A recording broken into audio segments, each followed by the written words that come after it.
우리는 사실 매일 불우한 일들을 접하고 살아갑니다. 다른 말로 하면 불법이라고 말할 수도 있겠죠. TV 뉴스만 틀면 불의한 일들이 얼마나 많이 쏟아져 나오는지, 또 불의한 직장들, 불의한 상사들, 불의한 가정이나 때로는 불의한 교회들, 또 불의한 학교, 이루 말할 수가 없습니다. 이 불의를 우리는 이렇게 말할 수도 있습니다. 불공정하다라고요. 불공정하다. 거짓이 가득하다. 우리는 지난날 선거관리위원회가 얼마나 불의한지를 우리는 많은 매스컴들을 통해서 보게 됐었습니다. 정치인들이 얼마나 불의한지를, 법조인들이 얼마나 불의한지를, 또 노동자들이 얼마나 불의한지를 우리는 수도 없이 그렇게 보아왔습니다. 또한 교회들 역시 얼마나 많이 불의함이 가득한지를 또한 우리는 많이 경험해 보았습니다. 비단 그것이 오늘 우리들만의 문제가 아니라 총체적인 난국이라고 말해 해결할 수 없는 그런 문제들이다 이렇게 말하고 있습니다.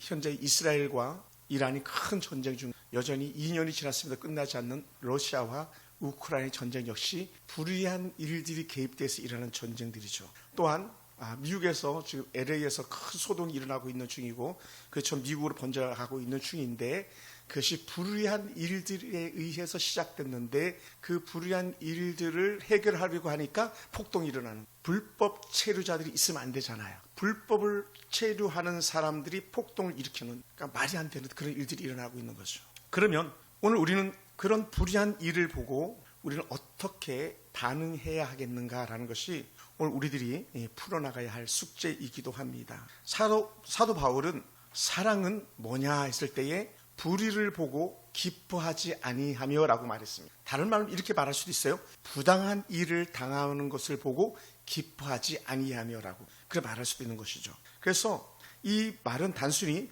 나쁜 일을 좋아하지 말라는 의미가 아니라 사랑이 불의한 현실 앞에서 우리가 어떻게 태도를 가져야 하는지 갖다가 깨달아야 한다라고 말하고 있습니다. 그래서 우리는 오늘 이 불의 안에서 기뻐하지 않는다 이 말에 우리가 마음을 쏟게 되기 원합니다. 물론 이 설교를 하고 있는 저 역시 이 불의라는 것에서 사실은 자유로울 수가 없어요. 때로는 가정에서, 때로는 교회에서, 또 국가적인 상황 속에서도 불의한 문제 속에서 자유롭다고 말할 수 있는 사람은 사실은 단 한 사람도 없을 거예요. 그럼에도 불구하고 우리는 더 거룩하고 더 정직하게 살아가려고 몸부림을 치는 그런 사람들이 되어야 할 줄 믿습니다. 우리는 얼마나 많은 불의한 말들과 행동들과 또 불의한 잘못된 구조 속에 우리가 살아가고 있는지 모릅니다. 교회도 마찬가지 한 예인데 교회가 상해비를 내지 않으면 투표권이 없어요. 노예 가도 총회 가도 서류를 떼어주질 않아요. 예를 들어서 또 당회가 없으면,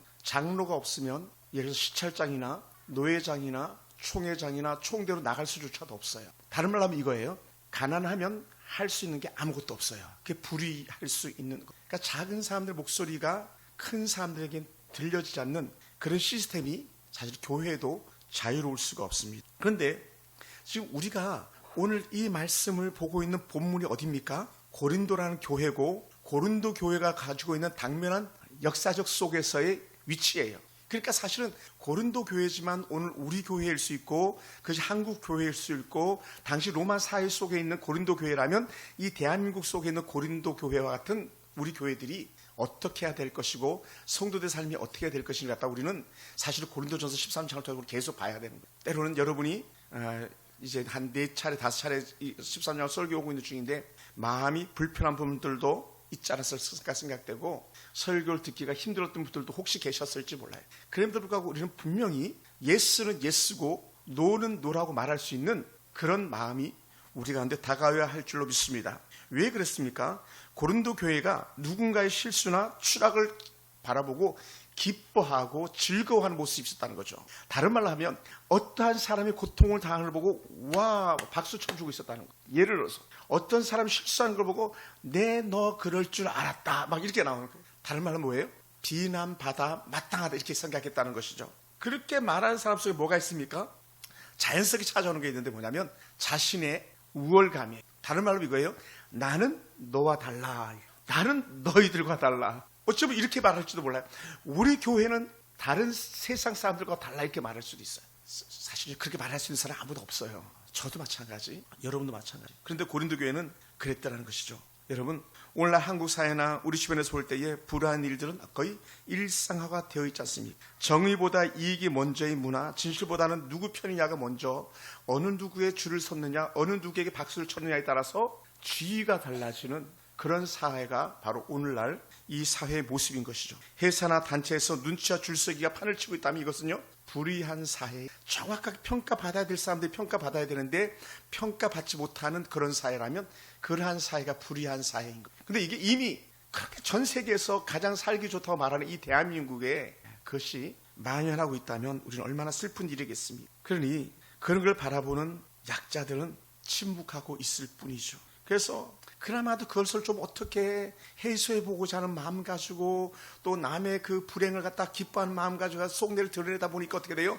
직접 행동하지 못하니까 댓글 달기 있잖아요. SNS 댓글 달기. 댓글로 막 조롱하고 조소하고 너희들 그럴 줄 알았다 막 이렇게 하는 그런 불편한 일들이 얼마나 많이 일어나고 있는지 모릅니다. 얼마나 교회들을 향해서 비난이 쏟아지고 있습니까? 그럴 줄 알았다. 남이 잘 되는 것보다는 남이 망하는 것을 은근히 기대하는 것, 그것이 불의한 자들이 가지고 있는 속내라는 것. 우리는 절대 그래서는 안 되죠. 남이 잘 되면 박수 쳐주고 남이 아파하면 같이 아파주고 할 수 있는 사람들이 오늘 저와 여러분이 되어야 될 줄 믿습니다. 그래서 남이 잘 되면 와, 남이 안 되면 예수님 하신 말씀처럼 너희들이 우는 자들과 함께 울라에 우리 초점 맞춰줘야 되는 거예요. 아멘. 우리 그래야 돼요. 근데 우리는 반대로 남이 잘 되면 뭐가 찾아온다? 앞에 써서 우리 공부했잖아요. 시기심이 찾아오는 거죠. 질투심이 찾아오는 거죠. 그래서는 안 된다는 거죠. 옷을 잘 입었으면 와, 좋은 옷을 입었네요. 건강해 보이면 건강해서 축하합니다. 이렇게 말해줄 수 있어야 돼요. 모두 다 그렇습니다. 그래서 바울이 마음 아파하면서 하는 말이 뭡니까? 내가 사랑이 뭔가 가만히 생각해 보니까 사랑은 불의를 보고 기뻐하지 않는 거야 라고 그렇게 말하고 있습니다. 사랑하는 성도 여러분, 오늘 교회 안에도 그런 일들이 있다는 것이죠. 내가 좀 더 똑똑하고 내가 좀 더 잘났고 또 때로는 내가 좀 더 오래 다녔고 내가 또 다른 직분을 가졌고 여기에 따라서 막 우리는 얼마나 많이 아파하는지. 예전에 제가 사역했던 교회 갔더니 그 부교역자들 중에서 나이가 그래도 제가 제일 많았어요. 그런데 나보다 선배들이고 또 나보다 선배들인 것만 아니라 교회도 일찍 부임을 해왔기 때문에 모든 부목사님들이 그러다시피 했어요. 제가 신학교를 늦게 한 이유 하나 때문에 야 신목사 끝에 님자를 부리는 목사님들 단 한 분도 거의 안 계셨던 것 같아요. 가까운 이정희라는 목사님 빼놓고. 그럼 함부로 대하고 사모들 군기 잡고 사모가 사모 군기를 잡아요. 교회 안에서 그렇게 일이 일어나고. 그래서 저도 군 출신이고 우리 아내도 군 출신이니까 뭐라고요? 우리는 그런 거 못 보죠. 그래서 제 바로 위에 선임이 불의한 일을 당해가지고 말 그대로 쫓겨났어요. 너 보기 싫다. 돈 줄 테니까 빨리 나가라. 나도 보기 싫다. 빨리 나가. 그렇게 쫓겨난 그런 이후에 제가 함께하는 부목사님들 다 불러놓고 얘기를 했어요. 너희들 왜 전부 나보고 반말하냐. 내가 이 교회에 늦게 온 것과 내가 신학을 늦게 한 것 외에는 목사님들과 다를 바가 없지 않냐. 그러니까 후임 오면요, 지역도 제일 나쁜 지역주고요, 보직들도 가장 힘든 보직주. 이게 불이에요. 그래서는 안 되는 거거든요. 교회 안에서 여러분 제 얘기를 했지만 사실은 당시 고린도 교회가 가지고 있었던 일들이거든요. 그게 지위에 따라서 제가 온 걸 썼다가 지우기도 했습니다만은 이런 일들도 있었어요. 제가 군생활할 때 사령관님이 예배 자리에 오시지 않으면 예배를 시작할 수가 없었어요. 사령관님 항상 제일 앞에 앉았거든요. 우리 교회로 말하면 김태희 사람이 사령관님이에요. 사령관님 자리에 보여요. 제일 높은 자리, 그 옆에 사모님 자리. 그러니까 교회가 아닌 거죠. 하나님 앞에 예배하는데 사령관님이 안 오셨다고 예배를 중단한다? 예를 들어서 우리 교회 그래도 남궁영 집사, 안수 집사니까 남궁영 집사님이 교회에 오지 않으면 예배가 시작이 안 돼. 근데 거기다 남궁영 집사 되게 부자야. 그럼 담임 목사가 남궁영 집사 제일 높은 지위, 교회 안에서 영적 지위로 제일 부자고 하면 그 눈치 보면 사역이 되겠습니까? 안 돼. 그래서 우리 제가 모시던 목사님이 사령관님 오시지 않아도 예배를 드렸어요. 어떻게 됐을까요? 쫓겨났어요. 얼마나 가슴 아픈지. 진급도 못하고 대위로 제대했어요. 그러니까 우리가 가장 은혜로운 것 같은 그런 곳에 불의가 스며들 수 있고요. 가장 화목해야 될 가정에도 역시 불의가 스며들 수 있어요. 여기에 자유로울 수 있는 부모는 한 사람도 없을 거예요. 저도 마찬가지. 자녀들도 마찬가지. 자녀들도 영적인 불의를 분별할 수 있다면 그 사람은 깨어있는 그리스도인. 옳고 그름을 분별하지 못한다면 우리는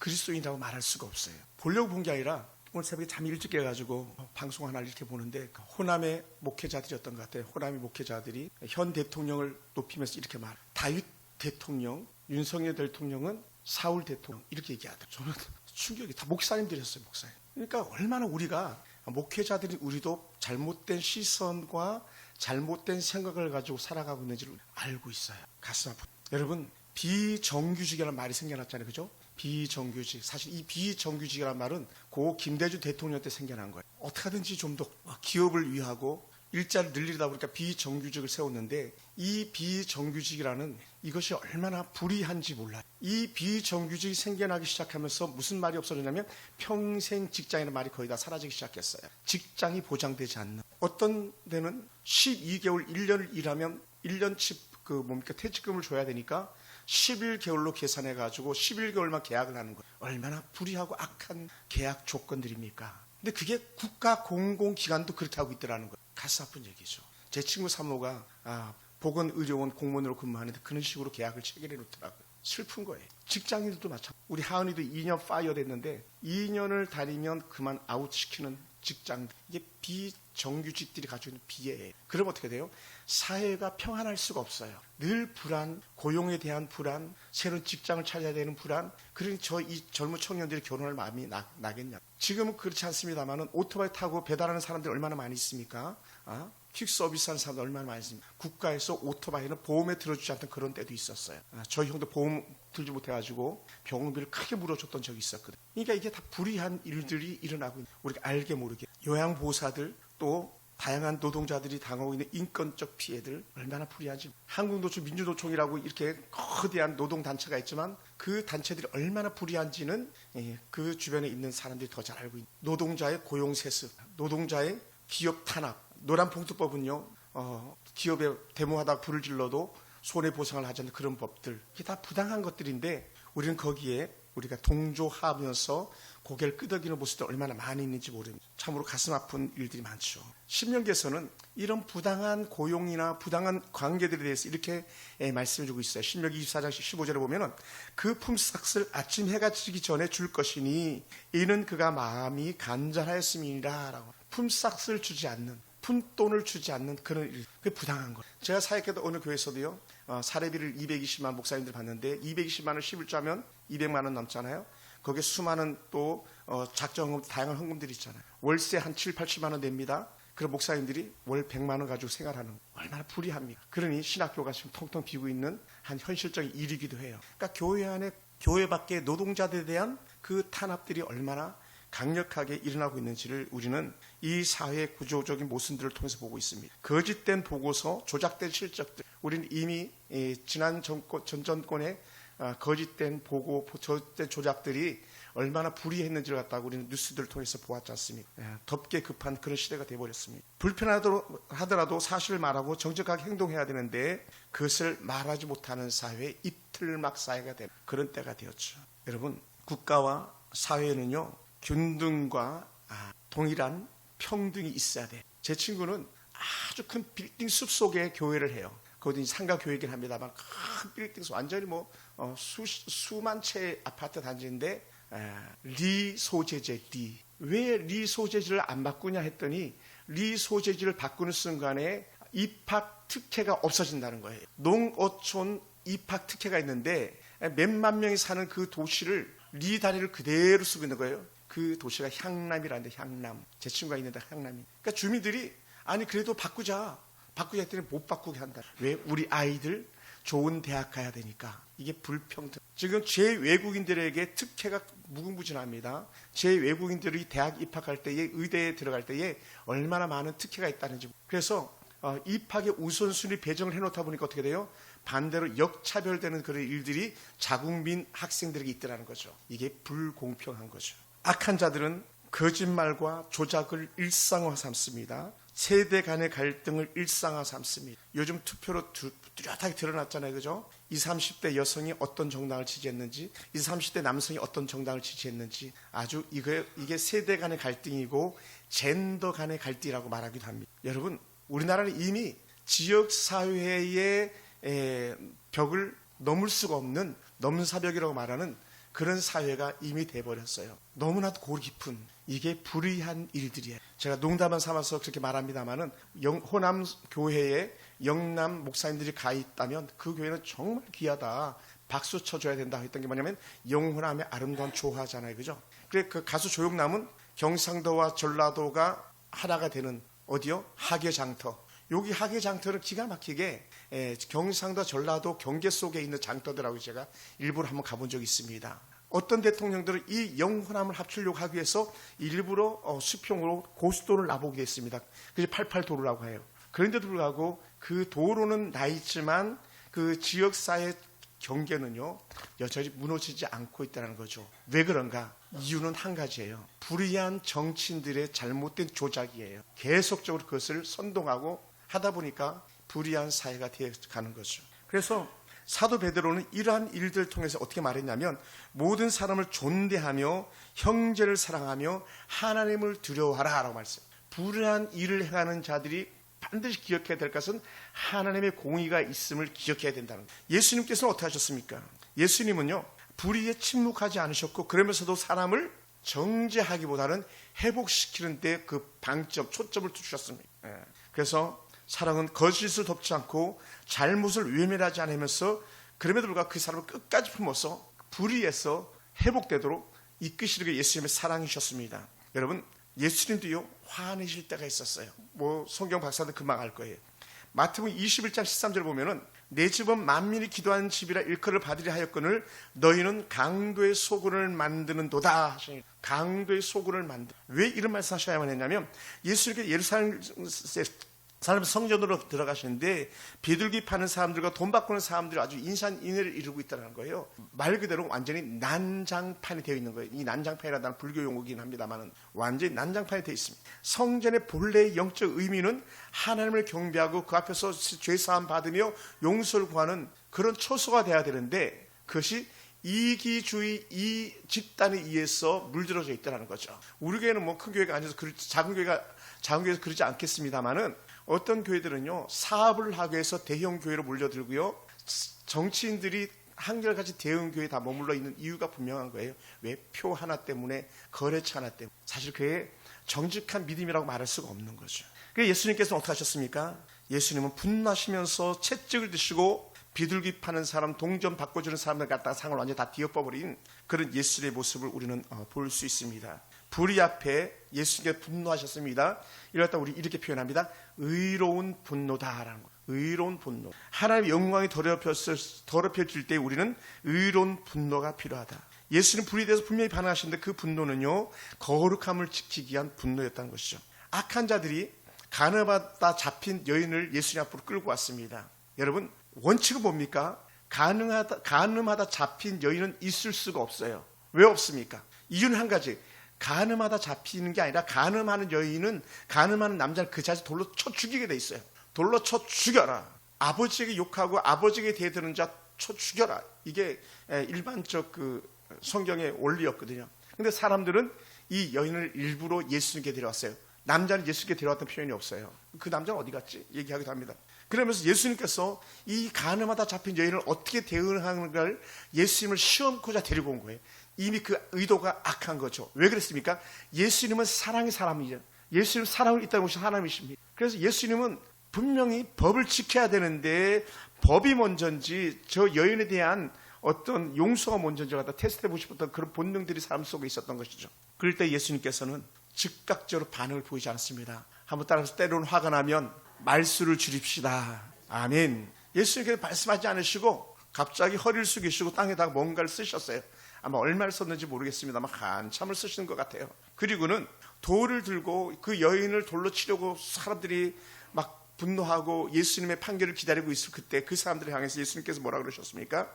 요한복음 8장 7절에 보면 이렇게 표현합니다. 너희 중에 죄 없는 자가 먼저 돌로 치라라고 말씀하셨어요. 여러분 이 땅에 좋은 아버지는 없어요. 이 땅에 좋은 자녀란 없습니다. 제가 볼 땐 그래요. 다른 말 하면은 우리는 어떤 사람들이냐? 한결같이 좋은 부모로 공경받고 용서받아야 될 부모고 사랑받아야 될 부모고 용서받아야 될 자녀고 사랑받아야 될 자녀인 거예요.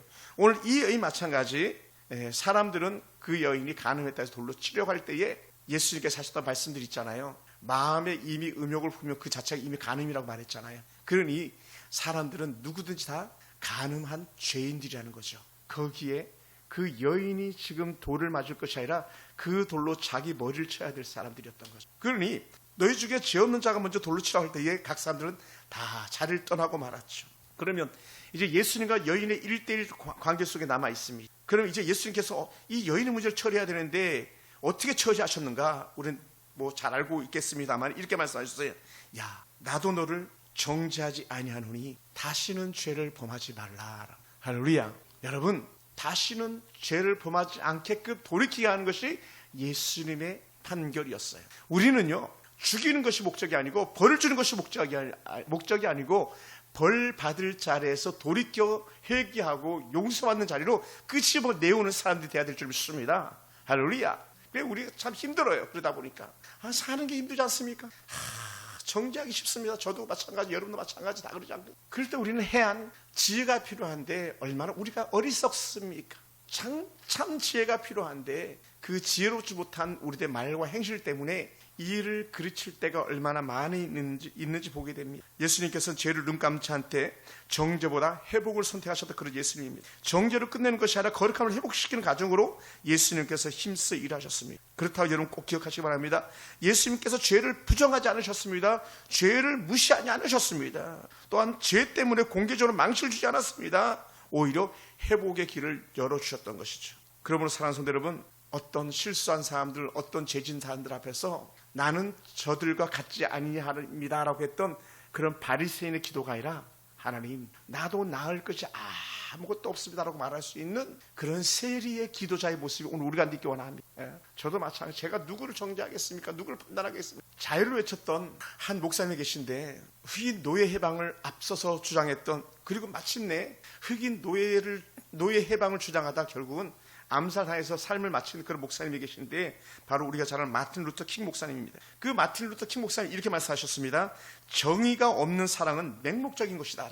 사랑이 없는 정의는 폭력이다. 그러니까 여러분, 우리가 자녀식들에게 훈계 한마디라도 매를 한번 들어도 그 안에 뭐가 반드시 포함되어 있어야 된다? 사랑이 포함되어 있어야 된다는 사랑. 제 설교에도 언제든지 그 방점이 있다면 사랑이 포함된 설교가 되어야 된다는 것. 정죄가 앞서는 것이 아니라, 정죄를 끝내는 것이 아니라. 예수님의 모든 메시지, 사도 바울의 모든 메시지는 마침표는 항상 너희들 하나님처럼 하나님의 마음 품고 살아야 돼. 그러려면 어떻게 돼요? 너희가 죄의 길이 아니라 의의 길을 걸어야 돼. 이렇게 나가는 거예요. 할렐루야. 그래서 예수님은 우리에게 죄인을 심판하고 하지 않으셨고 죄인을 용서하고 죄인을 회복하라고 말씀하셨던 그런 주님의 음성에 우리가 귀를 기울이기 원합니다. 그러다 보니까 예수님께서 그러면 그 불의 앞에서 예수님께 어떻게 실천적인 삶의 사랑을 나타내 보이셨는가, 우리는 명확하게 우리는 알 수 있습니다. 어떻게 알 수 있습니까?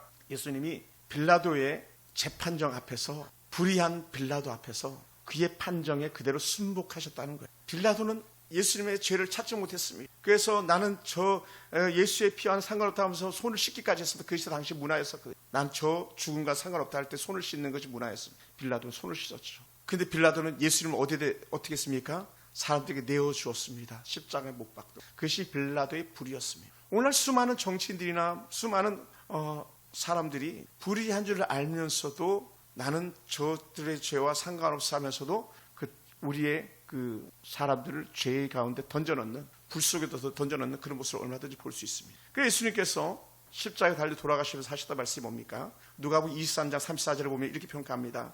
아버지요, 저들의 죄를 사하여 주옵소서. 하나님, 저들의 죄를 용서해 주시옵소서. 도무지 자기들이 하는 일을 저들은 알지 못합니다. 저들의 죄를 용서해 주시옵소서라고 그렇게 말씀하셨습니다. 그리고 십자가는요, 세상의 불의가 집중된 그런 자리였습니다. 예수님께 잘못된 고발이 쏟아졌고 빌라도는 그분이 죄 없음을 알면서도 예수 사람들의 눈치를 보고 넘기는 그런 가장 불의한 자리였었습니다. 병사들은 같이 동조하면서 예수님을 조롱했고 군중들은 침을 뱉었고 가장 무서운 불의가 예수님의 몸에 창자국을 드러냈습니다. 못을 바꿔야 말았죠. 그런데 예수님은 그들을 저주하지 않으셨다. 예수님은 그들을 보복하지 않으셨습니다. 예수님은 그들을 위해서 오히려 기도하셨고 그들의 죄를 용서해달라고 하는 사랑의 기도를 나타내셨던 그런 분들입니다. 사랑하는 성도 여러분, 때로는 억울하고 때로는 오해를 받고 때로는 배신을 경험할 수도 있습니다만은 그럼에도 불구하고 우리가 가야 될 마지막 마침표는 언제든지 불의를 기뻐하지 않음과 동시에 그 일들 가운데 모든 기준은 사랑으로 대하라라는 거예요. 할렐루야. 할렐루야. 사랑으로 대하라. 모든 사람을 사랑으로 대하라. 그러니까 어떻게 돼요? 우리는 가슴을 열 수 있어야만 하는 것이죠. 그럼 어떻게 해야 되겠습니까? 여러분의 진정한 사랑은 불의를 참아주는 것이 사랑이 아니라 불의한 자를 품어주면서 불의한 일에서 돌이키게 하는 것이 진정한 사랑이라는 것이죠. 할렐루야. 연약한 이웃을 품어주는 것, 연약한 죄인을 품어주는 그것이 바로 사랑이었던 것이죠. 그럼 사랑하는 성도 여러분, 우리는 정죄하지 않습니다. 배척하지 않습니다. 다만 용서의 손을 내밀 따름입니다. 그런데요, 나를 부인하지 않으면 절대 되지 않는 사랑이, 내 것을 포기하지 않으면 절대로 불의한 일들과 싸울 수 없는 것이 우리의 삶의 모습인 것을 보게 됩니다. 사랑은 불의를 보고 외면하지 않습니다. 우리는 불의한 일들 속에 너무 익숙한 세상을 살아가고 있습니다. 더 이상의 정의가 울리는 것보다는 눈치와 이익이 더 빠른 자들이 승리하는 세상 속에 우리가 살고 있는지도 모릅니다. 그러면 우리는 이 불의한 삶 속에서 우리는 분별력을 가지고 볼 수 있어야만 합니다. 무엇이 정의, 무엇이 불의인지를 분별할 수 있어야 됩니다. 그래서 불의를 보고 기뻐하지 아니한다. 여러분은 어떻게 반응하시겠습니까? 어떻게 이 불의 앞에 편승하시겠습니까? 아마 많은 목사님들이 저와 같은 마음을 가지고 오늘 이 설교를 하고 있을지도 모릅니다. 왜냐하면 한국 교회가 이미 불의 앞에 탄압을 당하고 있거든요. 그나마도 공교육이 무너졌다고 해가지고 교회들이 힘을 합쳐서 학교들을 세웠습니다. 그것이 기독 대안학교들이, 제 친구 사위는 기독 대안학교 교감으로도 있는 그런 친구, 저희 선배들도 저 후배들도 대안학교 하겠다고 해서 기독 대안학교를 하면서 공교육이 무너진 아이들을 바르게 가르치고자 많이 애쓰고 있는데, 기독 대안학교가 이번 정권의 주 타켓이 되어서 빈사 상태에 이를 지경이 되어져 가고 있습니다. 교회들이 내란 선동으로 인해서 조사받는 교회들이 점점 늘어가고 있다고 하는 그런 이야기를 왕왕 듣습니다. 그래서 기독교인들이 국회의원들과 힘을 합쳐서 성명서를 내는 이런 영상도 본 적이 있었습니다. 여러분, 어찌되었든지 간에 우리는 이 사회 속에서 불을 보고 기뻐하지 않는 것은 우리가 해야 할 일들 중에 하나입니다. 남의 잘못을 보고 기뻐하거나 그것을 즐겁게 퍼뜨리고 있을 때에 어느 한쪽에서는 죽음의 소리가 들리는 것이죠. 우리가 악한 일에 손을 빌려줄 때에 불법인 줄 알면서도 그렇게 우리가 속이고 잘못된 거를 행하게 할 때에 우리는 말할 수 있어야만 합니다. 우리는 흔히 이렇게 말합니다. 다들 그렇게 해. 왜 너만 유별나? 이렇게 말합니다. 그런데 여러분, 우리는 정의 앞에서는 우리는 유별나야만 합니다. 불의 앞에서 우리는 유별나야만 합니다. 정직하지 않은 일들 앞에서 때로는 우리는 유별나야만 합니다. 그것이 오늘 우리가 해야 될 일들 중에 하나입니다. 사랑하는 성도 여러분, 오늘 우리의 양심은 신앙의 등불이 되기 때문에 그렇습니다. 그래서 우리는 불의 앞에서는 돌아서라고 말합니다. 너의 양심을 깨끗하게 하라. 그것은 믿음의 선한 싸움을 위한 방패다라고 사도 바울은 디모데에게 말씀했습니다. 양심을 깨끗하게 하라. 불의를 보았을 때 너희가 기도하며 사랑으로 용서하며 그들을 돌이키라. 그것이 사도 바울이 가지고 있는 목회관이었습니다. 사랑하는 성도 여러분, 그러다 보니까 이러한 설교를 하는 것이 결코 쉽지 않지만 사랑이 뭐냐 했을 때 불의를 보고 기뻐하지 않았기 때문에 제가 건너뛸 수가 없었습니다. 그러면 말씀을 마무리하면서 이렇게 말씀드리고 싶습니다. 한번 따라해서 나 자신부터 정의롭게 살아갑시다. 나 자신부터 정직하게 살겠습니다. 아멘. 여러분, 뭐라고요? 오늘 우리가 불의하지 않게 살려면 우리가 생명을 걸어야 돼. 불의를 보고 기뻐하지 않으려면 내가 성령으로 충만해야만 하는 줄 믿습니다. 할렐루야. 무릇 더러운 말은 너희 입 밖에도 내지 말고 오직 덕을 세우는 말을 하라고 하면서 우리가 어떤 말과 행실을 해야 되는지를 사도 바울은 에베소 교회에도 동일하게 말씀했었습니다. 에베소 4장 29절 이렇게 표현하고 있었거든요. 사랑하는 성도 여러분, 그럼 우리는 사랑의 진리를 지키기 위해서 오늘 힘을 다할 수 있게 원합니다. 사랑은 불의를 기뻐하지 않습니다. 사랑은 언제나 정의 편에서 이루어지는 일이기 때문에 그렇습니다. 하나님은 공의로우시도다. 하나님은 공평하신 하나님이시다. 여기에 우리가 마음을 쏟을 수 있기를 주님 축원합니다. 기도하겠습니다.